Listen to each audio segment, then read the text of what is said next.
Hello guys, मैं हूं ऋषभ प्रसाद। So finally CBSE ने पॉलिटिकल साइंस के रेड्यूस सिलेबस को 2021 और 22 के उसे अपने ऑफिशियल वेबसाइट पे अपलोड कर दिया है। तो हम लोग देख लेते हैं डिटेल में कि कौन कौन से चैप्टर आ रहे हैं और कौन कौन से चैप्टर नहीं आ रहे हैं। सबसे पहली बात, जो हम लोगों का इस बार का बोर्ड एग्जाम होगा क्लास 12th का, उसे दो टर्म में बांटा गया है। टर्म 1 जो कि 90 मिनट्स का होगा और हर क्वेश्चन जो होंगे वो क्या होंगे, एमसीक्यू बेस होंगे। एमसीक्यू, इसको अच्छे से याद रखिएगा। और ये कुल 40 मार्क्स का आपका होगा। कितने मार्क्स का? 40 मार्क्स का होगा। 90 मिनट्स के लिए 40 मार्क्स और सारे क्वेश्चन एमसीक्यू आएंगे। अब देख लेते हैं किस किस चैप्टर को इसमें रखा गया है और किस किस चैप्टर को इसमें से डिलीट किया गया है। सबसे पहले जो टर्म 1 में हमारा आएगा, 50% सिलेबस जो हमारा दिया गया है वो ये नीचे दिया गया हुआ है। इसको हम देख लेते हैं। हमारा बुक 1, जिसको पार्ट ए भी कह सकते हैं, कंटेम्प्रोरी वर्ल्ड पॉलिटिक्स में से सबसे पहला जो हमारा चैप्टर आ रहा है, cold war era and non alignment movement. ये हमारा चैप्टर नंबर 1 है। इसको अच्छे से याद रखिएगा, ये चैप्टर नंबर हमारा 1 है। उसके बाद हमारा chapter number 2, the end of bipolarity.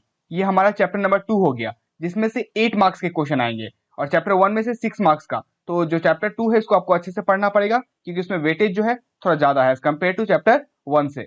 उसके बाद यूनिट 3 में हम देखते हैं United Nation and its organisation. ये जो हमारा है, ये हमारा चैप्टर नंबर 6 है। सभी को आप बुक में नोट डाउन करते हुए चलिए, ये एनसीईआरटी के बुक में दिया गया है और उसके अकॉर्डिंगली मैं आप सभी को बोल रहा हूं। तो चैप्टर 6 को भी आप उसमें नोट डाउन कर ले, जो 6 मार्क्स के लिए रहेंगे। ठीक है, सारे ही क्वेश्चन एमसीक्यू बेस्ड रहेंगे।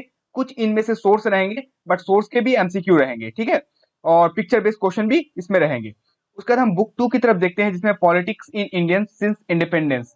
ठीक है, इसमें जो हमारा आ रहा है यूनिट 4 में दिया गया है, चैलेंजेस ऑफ नेशन बिल्डिंग्स। ये जो आ रहा है हमारा चैप्टर नंबर 1, बुक 2 में आप दाग कर लीजिए चैप्टर नंबर 1, जिसमें से 8 मार्क्स के क्वेश्चन आएंगे। बहुत ही इंपॉर्टेंट है और अच्छे से में पढ़ना बहुत ही जरूरी है। उसके बाद जो हमारा आ जाता है यूनिट 5 के अंदर, प्लानिंग एंड डेवलपमेंट। ये जो हमारा आ रहा है, ये हमारा है चैप्टर नंबर 3। ठीक है, पॉलिटिक्स ऑफ प्लान डेवलपमेंट, जो आपके बुक में लिखा हुआ होगा, जिससे 4 मार्क्स के क्वेश्चन आएंगे। उसके बाद हमारा यूनिट हम चले जाते हैं 6 में, इंडियन फॉरेन पॉलिसीज। ठीक है, ये हमारा आ रहा है चैप्टर नंबर 4। चैप्टर नंबर 4, ठीक है, इसको भी आप अच्छे से याद कर लीजिए। इंडियन एक्सटर्नल रिलेशंस लिखा हुआ है आपके बुक में, तो उसके अंदर से इंडियन फॉरेन पॉलिसी को पूछा जाएगा, जो 8 मार्क्स के लिए होगा। तो इसमें भी आपके अच्छे खासे वेटेज है और कुल मिला के आपका जो मार्क्स हो जा रहा है, ये आपका 40 मार्क्स का आपका पेपर होगा एमसीक्यू बेस्ड। ठीक है, 90 मिनट्स का। इसको अच्छे से याद रख लीजिएगा, जो नवंबर और दिसंबर के मंथ में आपके एग्जाम को होंगे। उसके बाद हम टर्म 2 की तरफ चले जाते हैं, जो हमारा मार्च अप्रैल में होगा। ये भी 40 मार्क्स का एग्जाम होगा। ठीक है, इसमें हम देखते हैं सबसे पहले कंटेम्प्रोरी वर्ल्ड पॉलिटिक्स, जो हमारा बुक 1 है, उसमें से यूनिट 7 में आ रहे हैं न्यू सेंटर ऑफ पावर, जो कि हमारा चैप्टर नंबर 4 है। चैप्टर 4 अब मार्क कर लीजिए।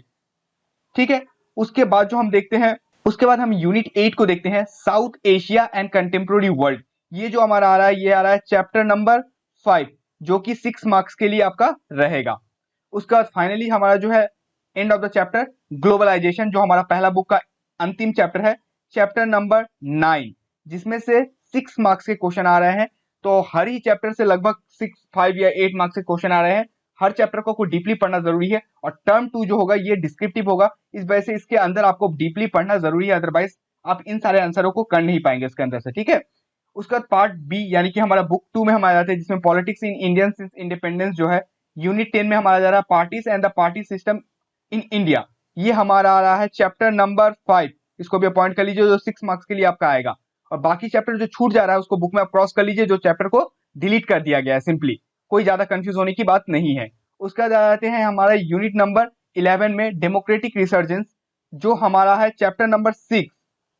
चैप्टर नंबर 6 जो 6 मार्क्स के लिए आएगा आपके। ठीक है, डिस्क्रिप्टिव क्वेश्चन आएगा, मैं फिर से आपको रिपीट कर रहा हूं। और हमारा यूनिट नंबर 12 जो एंड ऑफ द कह सकते हैं चैप्टर है, Indian politics trends and development. ये हमारा आ रहा है चैप्टर नंबर 9, जो कि 8 मार्क्स के लिए है। तो इसमें भी वेटेज अच्छा खासा है। जिस चैप्टर में 8 मार्क्स के क्वेश्चन है, उसमें आपको डिटेल तरीके से पढ़ना बहुत जरूरी है, अदरवाइज आपके अच्छे मार्क्स नहीं आएंगे।